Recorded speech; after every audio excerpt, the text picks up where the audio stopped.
ঈদ এবং নতুন পোশাক যেন অঙ্গাঙ্গিকভাবে জড়িয়ে আসছে। তাই তো পোশাক কিনতে রাজধানীর বিপণী বিতানগুলোতে সব বয়সী মানুষের উপচে পড়া ভিড়।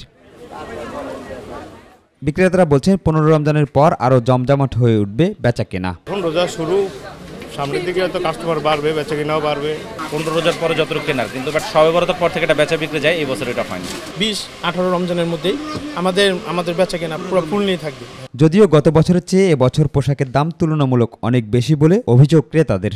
আমি এখন জামা কিনেছি আর ফুল প্যান্ট কিনেছি। এখানে কাপড়ের দামটা একটু বেশি যাচ্ছে, আবার দেখা গেছে যে দামাদামি করলে অল্প দামে ছেড়ে দিচ্ছে। তুলনামূলকভাবে এখন একটু বেশি মনে হইতাছে আমার কাছে। কেউ আইয়া ভালো চায়, কিন্তু তার সামর্থ্য নাই, তার বাজেট নাই, তখন সে বাধ্য হয়ে একটু কম দামের দেয় নেয়।